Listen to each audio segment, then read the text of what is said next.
낭독과 함께 성경 읽기 히브리서 제7장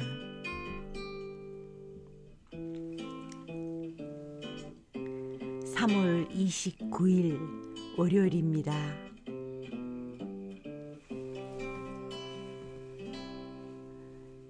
햇빛이 눈부신 날입니다. 율법은 완전하지 못했지요. 그래서 더 좋은 언약의 소망을 우리에게 주셨고 그 소망을 힘입어서 하나님께 가까이 나아갑니다. 예루살렘 입성 후 첫 사역으로 성전 청결을 하시고 성전으로 들어온 잘못된 관례와 전통, 사고팔고 매매하는 것을 꾸지람했습니다.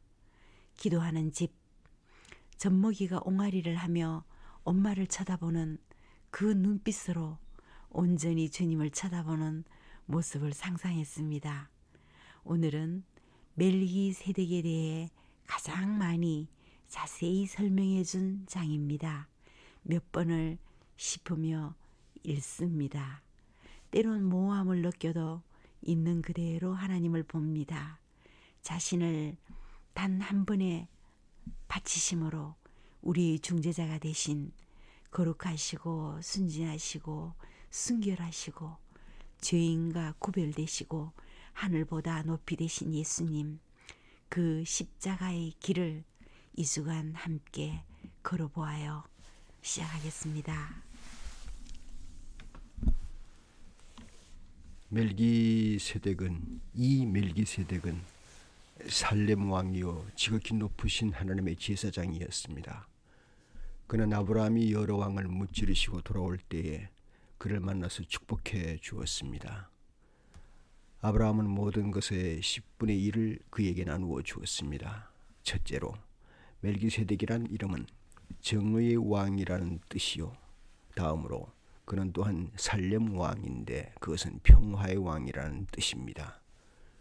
그에게는 아버지도 없고 어머니도 없고 족보도 없고 생애의 시작도 없고 생명의 끝도 없습니다. 그는 하나님의 아들과 같아서 언제까지나 제사장으로 계신 분입니다. 멜기세덱이 얼마나 위대한가를 생각해 보십시오. 족장인 아브라함까지도 가장 좋은 전리품의 10분의 1을 그에게 바쳤습니다. 레위 자손 가운데서 제사장 직분을 맡은 사람들은 자기네 동족인 이스라엘 백성에게서 비록 그 백성도 아브라함의 자손이지만 율법을 따라 10분의 1을 받아들이라는 명령을 받았습니다. 그러나 멜기세덱은 그들의 족보에 들지도 않았지만 아브라함에게서 10분의 1을 받았고 하나님의 약속을 받은 그 사람을 축복해 주었습니다. 두말할 것 없이 축복은 아랫사람이 윗사람에게서 받는 법입니다. 한편에서는 죽을 수밖에 없는 사람들이 10분의 1을 받고 다른 한편에서는 살아 계시다고 입증되시는 분이 그것을 받습니다. 말하자면 10분의 1을 받는 레위까지도 아브라함을 통해서 10분의 1을 바친 셈이 됩니다. 멜기세덱이 아브라함을 만났을 때에는 레위는 아직 자기 조상 아브라함의 허리 속에 있었으니 말입니다. 그런데 이 레위 계통의 제사장직과 관련하여 이스라엘 백성은 율법으로 지령을 받기는 하였습니다. 그러나 만일 그 제사직으로 완전한 것이 이루어질 수 있었다면 아론의 계통이 아닌 멜기세덱의 계통을 따른 다른 제사장이 생겨날 필요가 어디에 있겠습니까? 제사 직분의 변화가 생기면 율법에도 반드시 변화가 생기기 마련입니다. 이런 말이 가리키는 분은 레위 지파가 아닌 다른 지파에 속한 분입니다. 그 지파에 속한 사람으로서는 아무도 제단에 종사한 적이 없습니다. 우리 주님께서는 유다 지파에서 나신 것이 명백합니다. 그런데 모세는 제사장들에 관하여 말할 때에 이 지파와 관련해서는 말한 것이 아무것도 없습니다. 멜기세덱과 같은 모양으로 다른 제사장이 생겨난 것을 보면 이 사실은 더욱더 명백합니다. 그는 제사장의 혈통에 대해서 규정한 율법을 따라 제사장이 되신 것이 아니라 썩지 않은 생명의 능력을 따라 되셨습니다. 그를 두고서 말하기를 너는 멜기세덱의 계통을 따라서 영원히 제사장이다 한 증언이 있습니다. 전에 있던 계명은 무력하고 무익함으로 폐하게 되었습니다. 율법은 아무것도 완전하게 하지 못하였습니다. 그래서 하나님께서는 더 좋은 소망을 우리에게 주셨습니다. 우리는 이 소망을 힘입어서 하나님께 가까이 나아갑니다.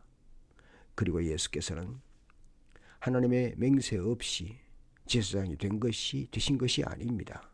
레위 계통의 사람들은 맹세 없이 제사장이 되었습니다. 그러나 예수께서는 자기에게 말씀하시는 분의 맹세로 제사장이 되신 것입니다. 주님께서 맹세하셨으니 주님은 마음을 바꾸지 않으실 것이다. 너는 영원히 제사장이다 하셨습니다. 이렇게 해서 예수께서는 더 좋은 언약을 보증하시는 분이 되셨습니다. 또한 레위 계통의 제사장들은 죽음 때문에 그 직무를 계속할 수 없어서 그 수가 많아졌습니다. 그러나 예수는 영원히 계시는 분이므로 제사장직을 영구히 간직하십니다. 따라서 그는 자기를 통하여 하나님께 나아오는 사람들을 완전하게 구원하실 수 있습니다. 그는 늘 살아 계셔서 그들을 위하여 중재 간구를 하십니다. 예수는 이러한 제사장으로 우리에게 적격이십니다. 그는 거룩하시고 순진하시고 순결하시고 죄인들과 구별되시고 하늘보다 높이 되신 분입니다. 그는 다른 대제사장들처럼 날마다 먼저 자기 죄를 위하여 희생 제물을 드리고 그 다음에 백성을 위하여 희생 제물을 드릴 필요가 없습니다. 그는 자기 자신을 바치셔서 단 한 번에 이 일을 이루셨기 때문입니다. 사람들에게 약점이 있어도 율법은 어쩔 수 없이 그들을 대제사장으로 세우지만 율법이 생긴 이후에 하나님께서 맹세하신 말씀은 영원히 완전하게 되신 아들을 대제사장으로 세웠습니다.